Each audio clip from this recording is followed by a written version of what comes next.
Comment avoir une bonne érection? Comment bander bien dur? C'est l'objet de cette vidéo. Bienvenue messieurs, je suis Belinda, la Love Coach sans tabou et conférencière depuis 2015 et j'aide les hommes à réussir leur vie sentimentale et sexuelle de façon authentique. Je me suis pris mes petites notes parce que vous allez accéder tout de suite à une interview que j'ai faite avec un sexologue juste énorme, enfin je l'adore ce mec, Ronan Moal, qui va vous expliquer exactement, en fait je l'ai questionné pour vous, parce que je sais combien c'est frustrant. Parfois vous êtes jeune et vous avez des problèmes érectiles et vous vous demandez d'où ça provient. Est-ce que quand vous allez vieillir, ça va être de pire en pire? Il y en a d'autres justement avec l'âge, vous avez des érections qui sont de moins en moins dures et moins en moins fréquentes. Ne vous inquiétez pas, justement, je vais vous lister tout ce que vous allez voir là maintenant tout de suite. La première chose que nous allons voir dans cette interview, c'est d'où proviennent ces problèmes érectiles. C'est important de connaître la source, bien sûr pour trouver la solution. Deuxième chose que nous allons voir, est-ce que c'est normal que vous ne bandez pas tous les matins? Ça arrive à beaucoup de mecs. Ensuite, vous allez découvrir est-ce que c'est une bonne chose de prendre des médicaments et à quel moment les prendre, est-ce que c'est efficace? Et bien évidemment, je n'avais pas envie de vous laisser comme ça, hein. C'est bien de connaître la source, est-ce que c'est bien de prendre des médicaments, etc. Mais vous allez avoir un exercice pratique que vous allez pouvoir faire de chez vous. Ça, c'est vraiment top quoi. Quand même les gars. Ensuite, nous allons aborder un autre sujet qui est, effectivement, vous n'avez peut-être pas de problème érectile habituellement, mais quand vous mettez une capote, eh bien, ça tombe. Ne vous en faites pas, il y a des solutions pour ça aussi. Et enfin, le dernier point, est-ce que c'est judicieux d'en parler à votre partenaire? Est-ce qu'il faut le faire? Comment il faut le faire? Vous allez le découvrir dans cette vidéo-là. Et d'ailleurs, je tiens à vous retenir encore 2 petites secondes avant de vous donner toutes ces pépites. Sachez que vous allez découvrir après une autre vidéo qui va vous permettre de savoir qu'est-ce que pensent véritablement les femmes des problèmes érectiles, comment elles le prennent elles, d'où l'importance ou non d'en parler à sa partenaire. J'ai fait un sondage sur ma page Instagram, d'ailleurs, si vous n'êtes pas, vous m'avez pas rejoint, eh bien rien de plus simple, hein, vous tapez belinda.sanstabou et là vous allez avoir du contenu que vous ne retrouverez jamais sur YouTube. Et enfin, j'ai un deuxième message pour vous. Si toutefois, après avoir regardé cette vidéo, après avoir fait les exercices, etc., vous vous rendez compte que vous avez toujours des problèmes d'érection. Il n'y a pas de honte à avoir. Consultez un professionnel. Ils sont là pour ça. Il n'y a pas 36 milliards de solutions. Si vous avez besoin justement de vous faire aider, faites-vous aider par des bonnes personnes. Par exemple, quand vous voulez vous muscler plus rapidement, c'est beaucoup plus judicieux de faire appel à un coach sportif. Les personnes, moi, que je coach, c'est parce elles sont dans une situation qui est délicate, n'arrivent pas à s'en sortir toutes seules, ou alors pour elles, ça paraît trop long, donc elles font appel à moi. Donc n'hésitez pas à aller voir un professionnel près de chez vous. C'est fait pour ça, messieurs. Ne restez pas dans le silence et dans votre frustration. Allez, c'est parti. Je vous souhaite une bonne interview. Si tu veux, un homme peut avoir un problème d'érection. Alors, je caricature. Pour donner une idée, quand je fais formation de sexologie, rien que sur l'anatomie, le fonctionnement de la verge, on avait 4 heures de cours. On parlait pas des problèmes, hein, on parlait juste de comment ça fonctionnait. Donc, résumer ça en quelques minutes, je vais vraiment faire des coupes et je demande de l'indulgence. Un homme peut globalement avoir des problèmes d'érection pour 2 raisons. L'érection, c'est une histoire de tuyaux, hein, dans lequel circule le sang. Les tuyaux peuvent se boucher, ce dont parlait par exemple le monsieur tout à l'heure. Alors pas forcément le diabète, c'est pas forcément ce genre de choses, mais bon, ça peut aussi. Donc les tuyaux peuvent se boucher. Qu'est-ce qui va boucher les tuyaux? C'est tout ce qui bouche les artères du corps d'une manière générale. Tabagisme excessif pendant longtemps, manger trop riche, sédentarité, hypertension artérielle, voilà tout. Donc globalement, avoir une bonne hygiène de vie, c'est le meilleur moyen de garder une bonne sexualité. Hein. Ça c'est clair. Le stress aussi. Je disais tout à l'heure, le premier organe sexuel il est là-haut. Donc, un homme peut avoir des problèmes d'érection pour des raisons physiques. Soit les tuyaux sont bouchés, soit il y a des maladies neurologiques, par exemple, comme la maladie de Parkinson ou la sclérose en plaques, qui peuvent toucher le système de commande, on va dire. L'ordre est donné là-haut, mais il n'arrive plus, on va dire, au pénis. C'est le cas où les médicaments sont plus efficaces. C'est là que les médicaments comme le Viagra ou le Cialis. Quand c'est en cas de maladie, on va dire. Une panoplie. C'est même là, entre guillemets, que ça n'est. Il y a guère que là que je trouve ça intéressant, parce qu'en fait, le Viagra et le Cialis, c'est ce qu'on appelle des vasodilatateurs. C'est-à-dire qu'ils vont ouvrir plus grand les vaisseaux sanguins du pénis. Ce qui fait que si j'ai un vaisseau qui est grand comme ça et qui est à moitié bouché et que on arrive à l'ouvrir comme ça, le sang passera mieux. D'accord. Pour faire simple. Donc, c'est intéressant dans ces cas-là. C'est là que le Viagra et le Cialis fonctionnent le mieux. Maintenant, ça reste une minorité de cas, j'ai envie de dire, et heureusement. La majorité des situations, ce sont des problèmes d'érection psychologique ou mixtes. C'est-à-dire qu'en fait, nous, les hommes, on est conçus pour fonctionner à l'envers. Mais vous êtes toujours à l'envers, les gars. Cette idée. Vous aussi, hein, on a le même fonctionnement. On te moque pas trop parce qu'on a, en fait, hommes et femmes, on est beaucoup plus proches qu'on le croit, hein, en tout cas au niveau mécanique. Vous voulez te taquiner. Vous avez comme nous 5 ou 6. Voilà, vous avez 5-6 érections toutes les nuits comme nous. Non, mais ça, je savais pas. Par Donc, contre, ah ouais. Oui. Vous vous en rendez moins compte, hein, c'est plus discret, mais pour les mêmes raisons que nous. Et donc, pardon. Et donc, en fait, on est conçu à l'envers. C'est-à-dire qu'on est conçu pour être en érection 24 heures sur 24. Donc, je laisse à tous les messieurs qui regardent le live imaginer leur vie avec une érection 24 heures sur 24. Hein, c'est pas très confortable. Voilà. Donc, heureusement pour nous, si on peut dire, la nature a été sympa et elle a un peu prévu un système de frein, si tu veux. Et donc, ces freins empêchent le sang d'arriver dans le pénis. Ils en laissent juste passer un petit peu pour apporter un peu d'oxygène.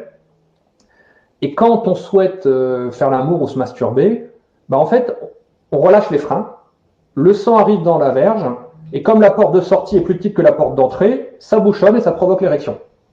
Quand on a éjaculé, les garrots, c'est des espèces de, on va dire pour faire simple, les espèces de garrots se remettent en place, le sang n'arrive plus dans la verge, celui qui est dedans s'en va, et l'érection retombe. Donc en fait, être en érection, c'est pas un acte volontaire, c'est un acte involontaire. C'est ce qui explique les érections nocturnes, justement. Dans certaines périodes du sommeil, quand on rêve, en fait, quand on est en sommeil profond et qu'on rêve, notre cerveau nous paralyse pour empêcher qu'on se blesse en s'agitant. Et comme il nous paralyse, il paralyse les freins avec, et l'érection arrive. Donc, on peut être en train de rêver à notre déclaration d'impôt et avoir une magnifique érection, c'est pas incompatible. Du coup, la majorité des érections nocturnes sont des érections réflexes. Et du coup, ça permet de voir si, si la mécanique fonctionne bien ou pas. Si un homme a une érection dure la nuit, des érections matinales, dans la masturbation ou dans les préliminaires, quasiment systématiquement, c'est que c'est un problème d'érection psychologique. Ou mixte. C'est-à-dire que je vais expliquer mixte. En général, alors, si un homme a des problèmes d'érection chronique, il vaut mieux qu'il aille voir son médecin quand même, parce que comme je le disais, ça peut être le symptôme ça peut cacher quelque chose. Il vaut mieux, voilà, c'est pas pour vous faire paniquer, mais il vaut mieux prévenir que guérir. J'aime bien dire ça, donc ouais, ok. Voilà. Non, mais c'est vrai. Ouais, je suis complètement d'accord. Voilà, faire au moins un petit bilan de santé. Alors, surtout passer 40 ans. Maintenant, et surtout si on a des facteurs de risque. De manière quasiment systématique, quand un homme a de temps en temps des érections dures, c'est que le problème est plus psychologique.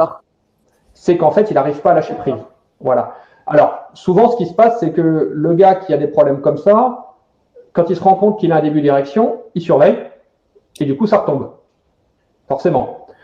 Ou si jamais le gars se masturbe, mais se masturbe pas pour le plaisir de se masturber, mais pour vérifier un petit peu quand même si ça fonctionne, pareil, au lieu d'avoir le cerveau occupé par les pensées excitantes, il est plus occupé par est-ce que je vais y arriver. Et du coup, là, il peut avoir des problèmes érectiles. De la même façon, c'est normal d'avoir moins d'érections matinales avec les années et avec l'âge. Très bien, bon, merci de cette réponse. Je n'allais pas te la poser cette question, donc merci. Ouais. Comme je disais, en fait, les érections nocturnes, c'est des érections réflexes qui durent 15 minutes à une demi-heure. On passe beaucoup de temps en érection la nuit, en fait. Hein. Et donc, ce sont des érections réflexes. Et si on se réveille dans cette période, on se réveille avec une érection. Sauf qu'il y en a souvent beaucoup en début de nuit et de moins en moins vers la fin de la nuit. Donc, quand on est jeune, on a un sommeil profond et on dort profondément tout le temps, d'où les réveils fréquents en érection. Avec les années, c'est normal, le sommeil est moins bon, c'est pour ça qu'on est plus fatigué, qu'on récupère moins bien. Et donc, on a moins souvent des bonnes érections. Mais si un homme a une érection, le sexe dure de temps en temps, il y a de fortes chances que son problème soit plus psychologique. Autre indice, en général, quand un problème d'érection est organique, physique, en gros, les tuyaux bouchés, il se met en place de manière progressive. L'homme a un petit peu de mal à savoir quand est-ce que ça a commencé vraiment. Quand c'est un problème psychologique, ça commence de façon un peu brutale. Souvent, il se rappelle de la première fois où il a eu une panne au lit, quoi. Donc voilà, deux indices qui sont intéressants. Si le problème est physique, les médicaments sont très bien. Il y a tout un arsenal de plus en plus puissant qui vont jusqu'aux injections dans le pénis. Si le problème est plus psychologique, là, il vaut mieux éviter les médicaments.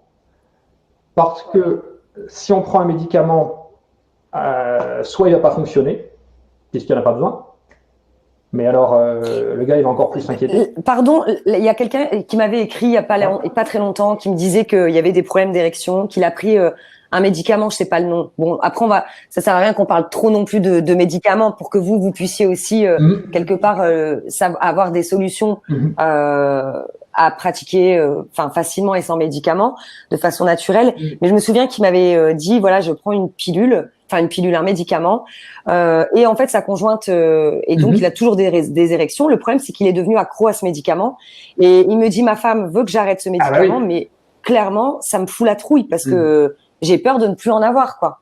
J'ai peur de...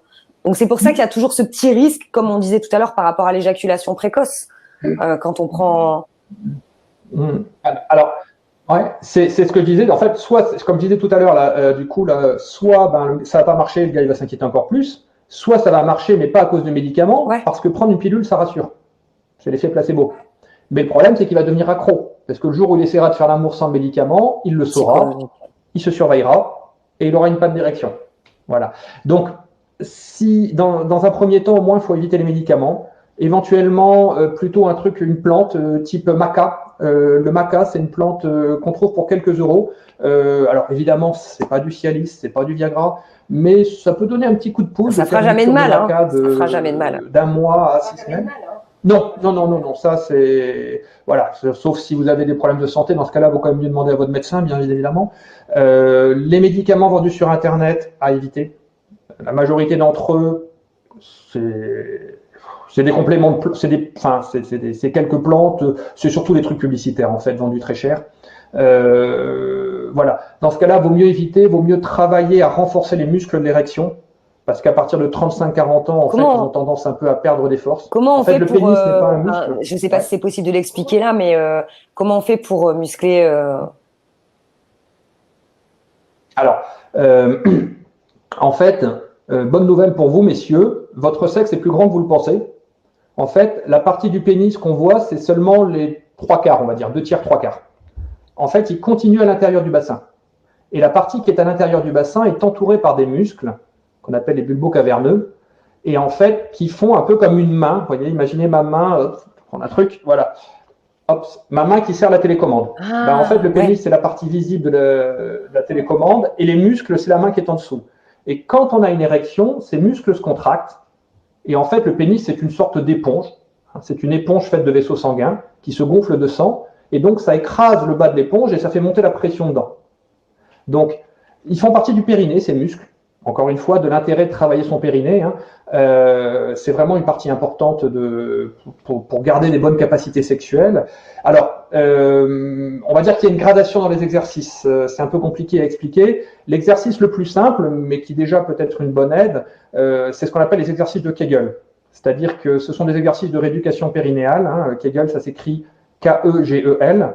Et en fait, ça consiste à contracter le périnée et à le garder contracté pendant quelques secondes pour faire des séries de 10 contractions comme ça pour le muscler. Voilà. En gros, vous retenez une envie d'uriner et un gaz. Et c'est pas forcément évident en plus. Hein. Et ensuite, parce que quand on en parle comme ça, genre 10-12 secondes, j'avais fait un cours justement sur les boules de geisha, où j'expliquais avec les boules de geisha faire ces exercices en même temps, tu sais. Et c'est vrai que moi, l'ayant testé, bien sûr, je me suis dit, putain, mais 10 secondes, déjà rien que 10 secondes, c'est pas évident. Donc, c'est vrai que c'est quelque chose qui se travaille. Ah oui, oui.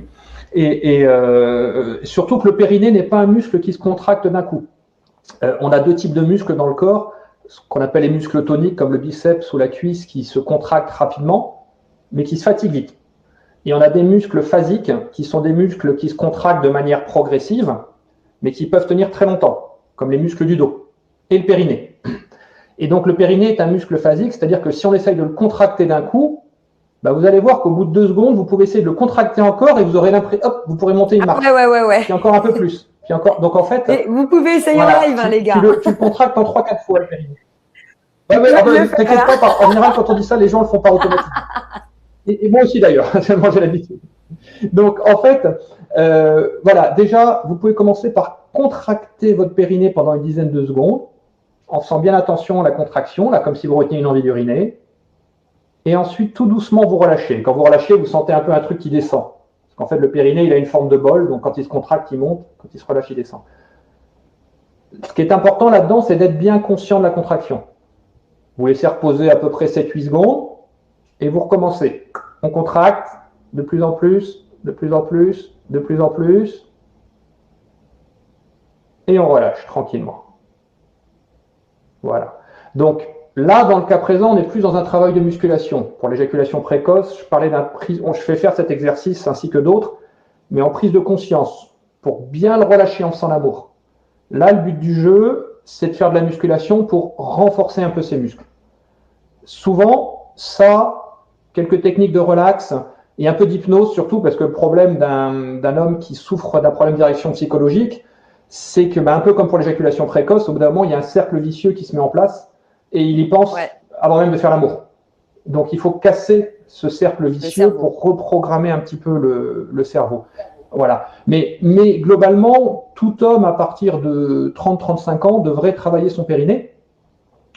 Toute femme aussi d'ailleurs, devrait travailler son périnée pour garder un périnée tonique, pour les sensations de plaisir, pour la façon de faire l'amour aussi. Ça permet de prendre conscience et de modifier dans la technique pour apprendre à contrôler l'éjaculation. On apprend justement plus à caresser le vagin de la femme avec son pénis au lieu de se masturber à l'intérieur. Donc tout ça, c'est possible grâce au contrôle du périnée. Et c'est en général un truc que les femmes apprécient pas mal. Donc voilà, le premier truc, si un homme a un problème d'érection, c'est de savoir est-ce que c'est physique, est-ce que c'est psychologique. Si c'est physique, le mieux c'est de commencer par les médicaments en associant quand même, si possible, le renforcement des muscles de l'érection, parce qu'en général, quand un homme a un problème d'érection physique, c'est qu'il est plus tout jeune non plus. Donc ses muscles, ils ont perdu des forces. Et idéalement, des techniques de relaxation, voire un petit peu d'hypnose pour toujours pareil casser cette appréhension. Truc important, les médicaments comme le Viagra et le Cialis ne donnent pas une érection tout seul. Si un homme prend du Viagra ou du Cialis et qu'il prend son journal, il ne va rien se passer. Il faut qu'il soit excité ou stimulé. Ça facilite l'érection, mais ça ne la déclenche pas. D'accord ? De la même façon, un homme qui va bien, s'il prend ça... Est-ce que tu penses que c'est possible qu'un homme puisse travailler son érection, par exemple, à l'âge de 70 ans ? Ça, c'est une belle nouvelle. Ouais. Ah oui. C'est fait partie des questions de temps en temps. Jusqu'à quel âge on peut faire l'amour ? Jusqu'au bout. On n'est pas des yaourts, il n'y a pas de date de péremption. Donc, alors évidemment, on ne fait pas l'amour à 70 ans comme on fait l'amour à 18 ans. Moi, je connais des personnes âgées. Quand je dis âgées, plus de... non, mais plus de 90 ans, si tu veux. Le truc, c'est que le problème, c'est pas la mécanique. C'est juste, en fait, que c'est les douleurs que les personnes puissent avoir partout, qui les empêchent plutôt d'avoir un rapport sexuel, alors que ça pourrait fonctionner, si tu veux. Mais voilà. Bon, ça, c'était... Bien sûr. Mais justement, de l'intérêt de muscler son périnée, si tu veux, il y a déjà pas beaucoup de femmes qui savent le faire. On leur en parle un peu après l'accouchement, mais la majorité... Voilà, elles sont prises dans leur bébé, dans autre chose, et elles le font pas forcément. Les hommes, on en parle encore plus rarement, ce qui fait que globalement, il y a presque aucun homme faire l'amour, c'est une activité physique. On peut prendre les meilleurs sportifs de haut niveau, Zidane, Mbappé, Federer ou qui tu veux. Ces gars, s'ils s'entraînent 7 ou 8 heures par jour, s'ils s'entraînaient pas, ce serait jamais que des amateurs éclairés. Et nous, les hommes, on aimerait être bons. C'est très juste, c'est très juste. Oui, c'est très juste. Ça s'apprend, la sexualité, de toute manière. Ça s'apprend et puis ça s'entretient. Et c'est avec le corps, tout est relié, notre corps également, quoi. Il y a une question qui me traverse l'esprit qui est régulièrement intervenue, c'est la perte d'érection avec un préservatif. C'est-à-dire que l'homme n'a pas de problème d'érection, simplement lorsqu'il met un préservatif, l'abîme. Ouais. Alors, on est dans le cas des pertes d'érection psychologiques, hein, comme je disais tout à l'heure. Le pénis c'est dur au début, donc ça fonctionne bien mécaniquement. Ça peut être lié. Alors, en général, c'est lié à quoi? Au moment de mettre le préservatif, le gars, il a la tête. En fait, ce qui alimente notre érection, c'est notre excitation sexuelle. Et notre excitation sexuelle, son carburant, c'est deux choses les perceptions corporelles, la vue du corps de notre partenaire, le toucher de sa peau, les bruits qu'elle émet ou qu'il émet, hein, pour les hommes homosexuels, etc. Et la deuxième chose, c'est nos fantasmes, nos pensées excitantes, pas les sentiments. Hein. Les sentiments, c'est super important pour un couple, mais ça va alimenter la complicité, la connivence, l'amitié, pas l'érection. Et donc, au moment de l'érection, si tu veux, un homme qui est excité en faisant l'amour, il prend un préservatif, il va mettre le préservatif, et d'un seul coup, alors qu'il pensait plaisir sexuel, qu'il était concentré sur la douceur de la peau de sa copine, etc., les sensations, ça devient l'emballage en métal du préservatif. Faut que je fasse gaffe à pas le déchirer. Est-ce que je vais réussir à le mettre? Prise de tête. Ça va être rapide? Prise de tête, clairement. Est-ce que je vais pas avoir l'air pas doué? Prise de tête. Voilà. Donc, ce que je propose, moi, dans ces cas-là, en général, c'est déjà de s'entraîner tout seul. S'entraîner à mettre un préservatif tout seul. Les yeux fermés. Bon, ouvrez l'emballage avant, hein, les yeux ouverts. Mettre le préservatif les yeux fermés. Sérieux? Ah ouais, c'est une... non, même le tout. Finalement, mes blagues, ce sont des bonnes questions. Mais pourquoi les yeux fermés? Parce que justement, si tu veux, ça va permettre de diminuer la présence du préservatif dans l'esprit du gars. Tu vois, c'est-à-dire qu'il va penser préservatif si en plus il voit préservatif, 100% de sa tête est dans le préservatif, on va dire. L'image est peut-être pas très bonne. Du coup, le fait d'avoir les yeux fermés et de s'entraîner à l'ouvrir, voilà, tranquille dans son lit, les yeux fermés. C'est pas compliqué hein, d'ouvrir un emballage de préservatif. En plus, nous en général, on n'a pas d'ongles, donc il n'y a pas trop de danger de l'abîmer. Hop, voilà. Le gars, il commence à se masturber un petit peu. Ensuite, il ouvre le préservatif, il l'enfile, il se masturbe un peu. Moi, je conseille toujours à un jeune de se masturber avec un préservatif. Pas tout le temps, hein, mais une fois de temps en temps, de s'entraîner, de s'habituer. Pareil, il y a plusieurs tailles de préservatifs. Essayez de trouver la taille qui vous convient. Ah, mais complètement. Ça peut. Enfin, pardon d'insister parce que j'ai fait une vidéo là-dessus parce que je me rendais pas compte qu'il y a beaucoup d'hommes qui ne savaient pas choisir leur préservatif. Bah oui.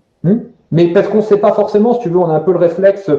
Encore une fois, comme je dis, hein, si tu veux, c'est l'avantage. Moi, je suis pas né sexologue. Hein, quand j'ai démarré ma vie sexuelle, j'ai acheté mes premiers préservatifs. J'ai fait comme tout le monde. J'ai été au supermarché, j'ai acheté une boîte. Je n'imaginais pas qu'il puisse y avoir plusieurs tailles. Sauf que si vous prenez une taille qui est un peu petite pour vous, il risque de se déchirer, avec toutes les problématiques derrière que ça peut occasionner en termes de maladie et de grossesse. Ouais. S'il est un peu trop grand pour vous, il peut s'en aller. Là aussi, ça peut pas mal casser l'ambiance.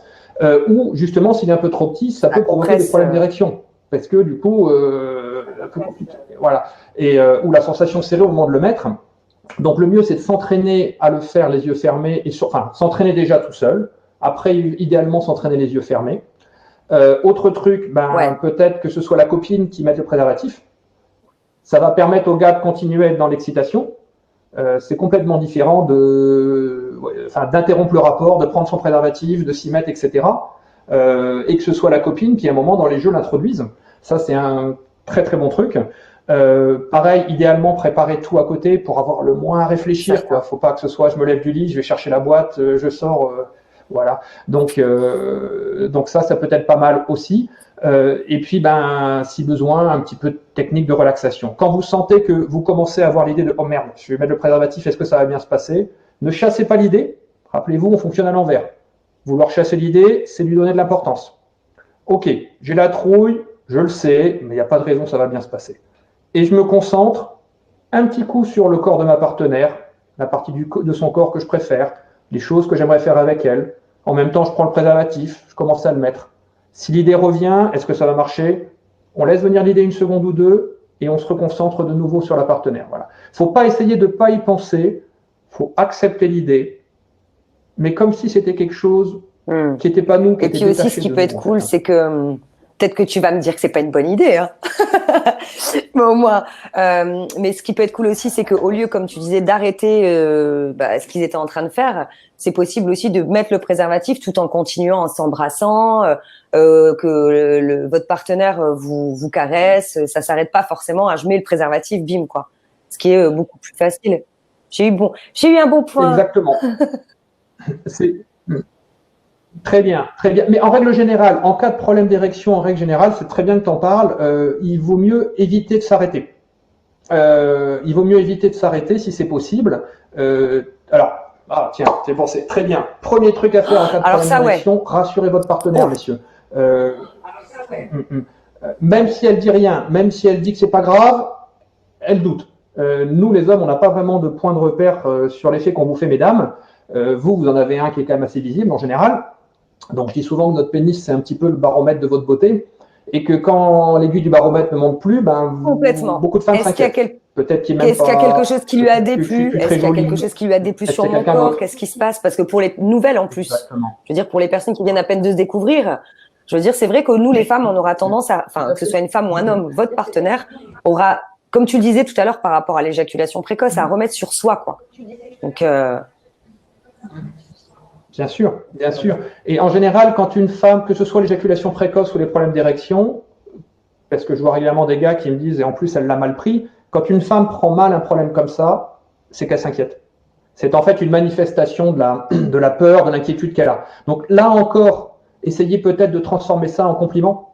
Une panne d'érection, ça peut être un compliment. D'ailleurs, je le dis souvent. Je dis à une fille, quand un copain a une panne d'érection psychologique, vous devriez être flatté, c'est un beau compliment. Ça veut dire qu'il se met la pression pour vous.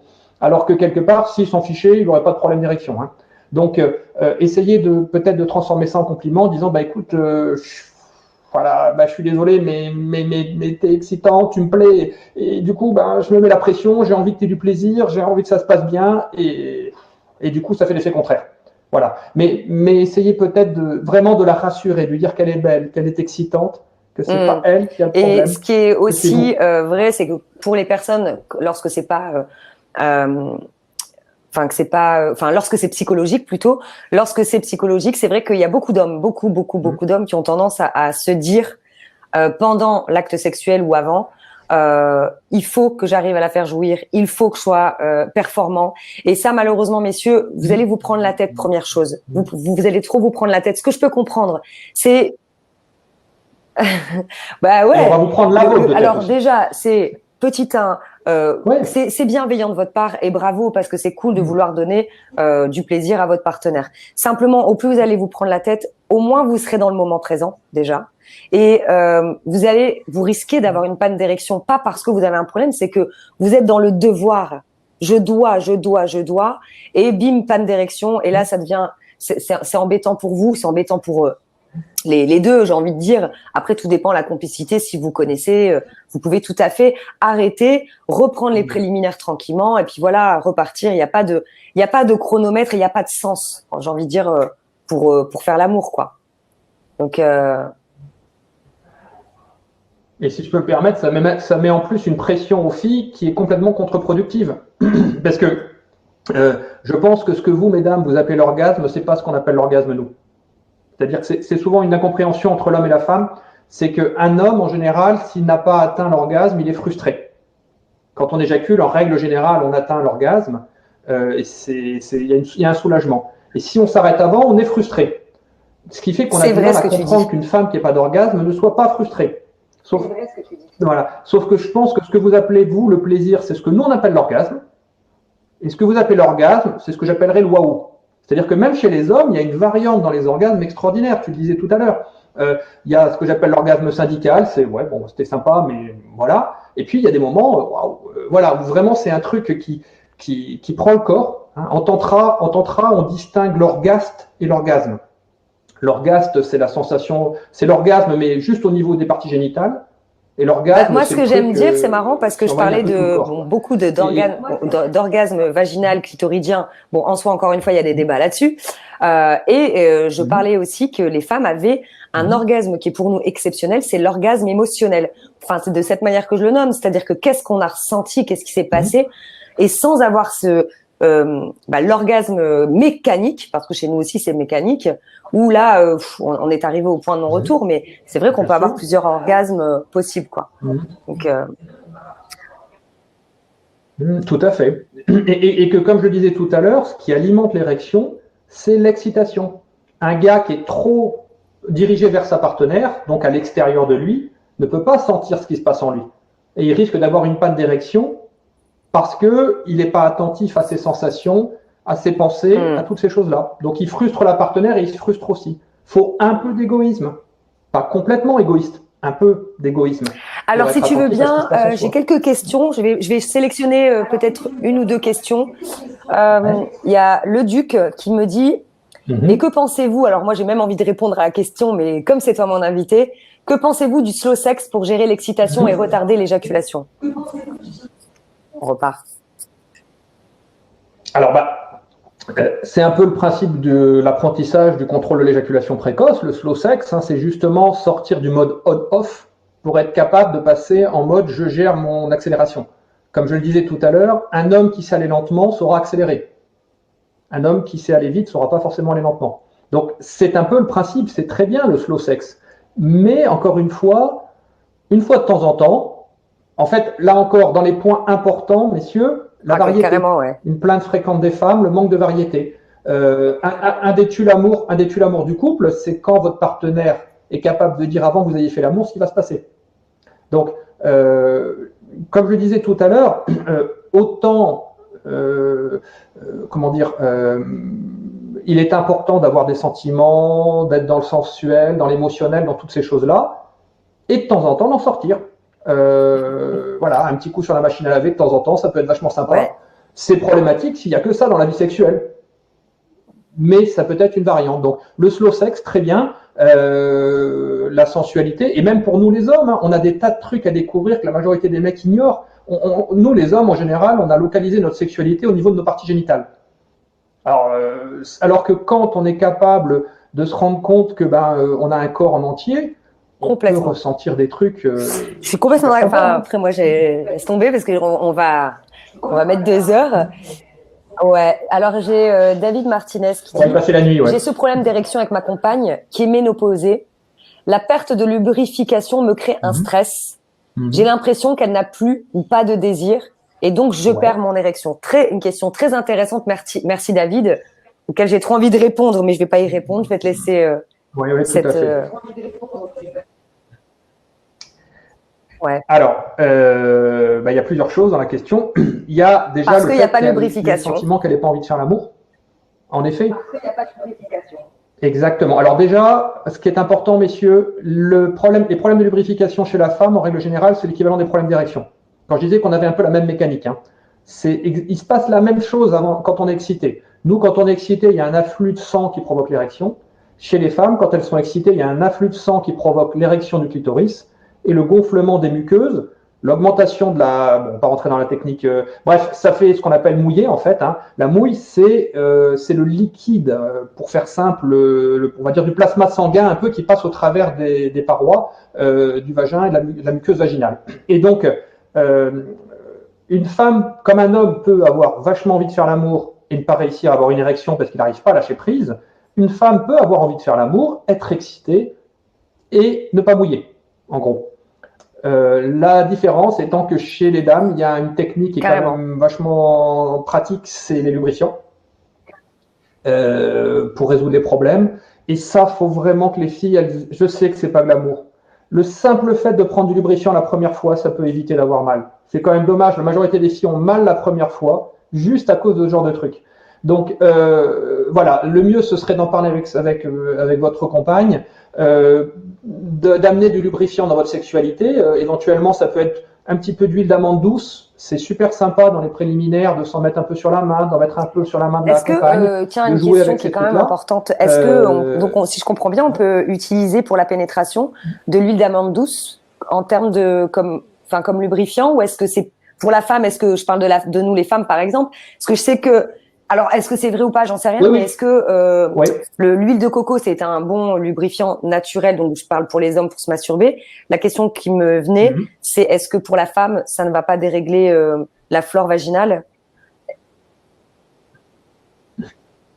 Bon, c'est une autre question, pardon. J'ai envie de dire, bon après, alors, non, mais il n'y a pas de souci, il n'y a pas de souci. On va dire que médicalement, il n'y a pas de problème au contact des muqueuses vaginales, ni de la muqueuse du pénis. Parce qu'en fait, il y a aussi le gland, c'est de la muqueuse, c'est un peu la même chose. On a deux peaux, on a les muqueuses qui sont des peaux fragiles et on a la peau du corps qui est solide. A priori, il n'y a pas de problème. C'est pas un super lubrifiant. Dans le sens où ça n'a pas le côté gras d'un lubrifiant classique. Alors il y a les lubrifiants sur lesquels j'ai des très bons retours. En fait, je suis désolé, là c'est plus pour les filles, je dévie un peu, mais c'est Monasense et Mucogine, qui sont deux lubrifiants hydratants pour les femmes. Voilà. Mais sinon, l'huile d'amande douce peut être utilisée. Même, j'ai envie de dire, l'huile de coco. Alors faire gaffe à ce qu'elle soit pas trop vieille, parce que par contre, ce sont des matières vivantes dans lesquelles les bactéries se développent assez vite. Okay. Donc à pas garder trop longtemps. Voilà. Peut-être pas garder plus d'une quinzaine de jours. A priori, je vois pas, mais alors là, je parle un peu sous contrôle, j'avoue mes limites. En tout cas, techniquement, c'est pas un problème d'utiliser de mettre de l'huile d'amande douce sur les muqueuses vaginales.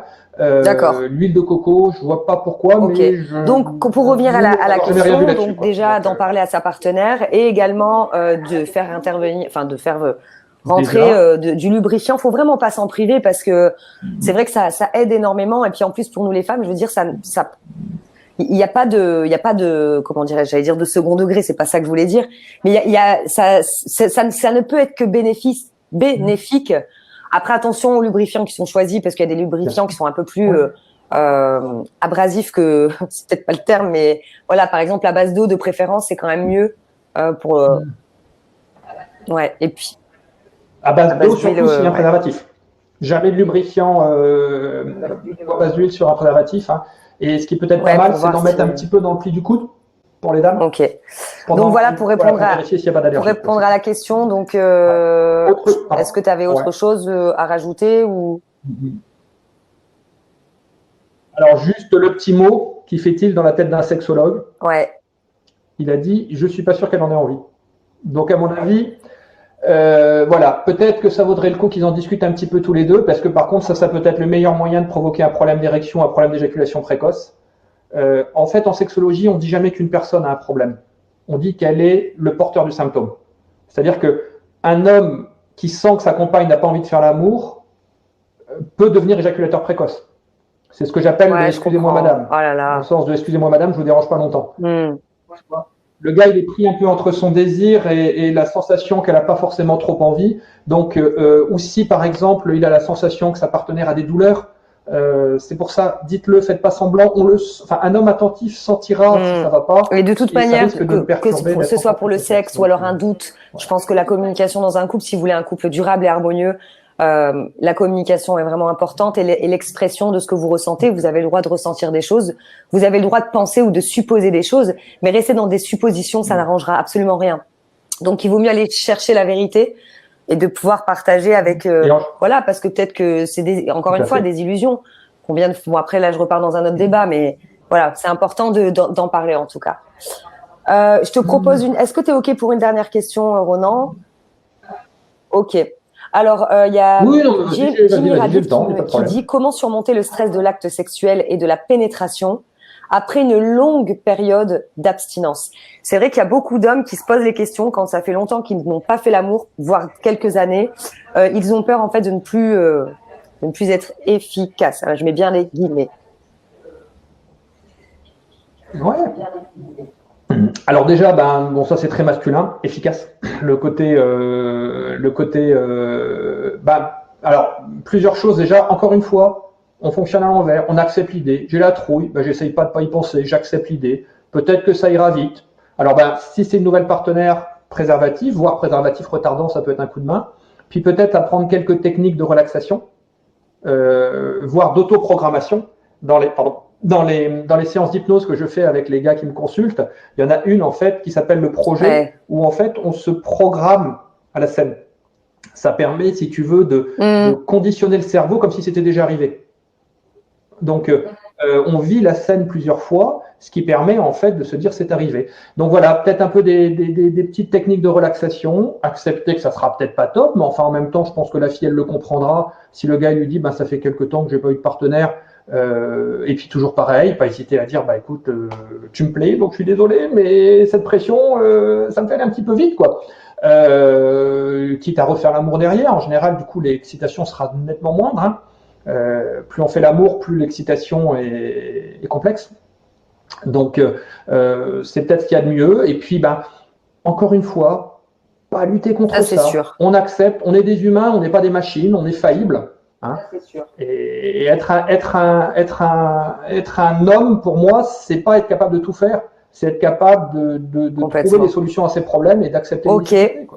Bah écoute, merci Ronan, parce que finalement ça a été un live très enrichissant avec beaucoup de réponses à des questions. J'ai adoré ce live vraiment. D'ailleurs, ce que je vous invite à faire, vous verrez en description sous la vidéo, parce que Ronan, tu as fait, ça c'est génial, parce que comme tu le disais en tout début de l'interview, pour les personnes qui viennent de nous rejoindre, c'est pas toujours évident de faire la démarche d'aller dans un cabinet de sexologue. Que même pour les couples, hein, tu fais aussi la thérapie de couple aussi. Voilà, c'est pas toujours évident.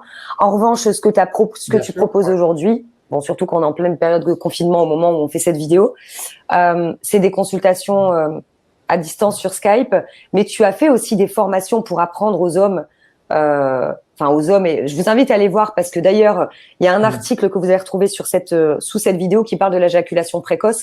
C'est 10 conseils, c'est ça? 10 conseils. Puis il y a des formations que vous allez retrouver, parce que tu as quand même pas mal de formations pour le coup. Hein. Donc, j'ai essayé de mettre en format numérique le travail que je fais avec les gars qui viennent me voir. Du coup, de filmer les exercices, d'enregistrer les séances d'hypnose. Super. Donc, vous allez retrouver tout ça sous la description de la vidéo. Si vous avez aimé, eh bien, la seule façon pour nous de le savoir, pour le coup là, c'est pas pour qu'on soit plus visible, mais c'est pour nous le dire, c'est de liker cette vidéo. Et puis, voilà, Ronan, est-ce que tu as quelque chose à dire avant de terminer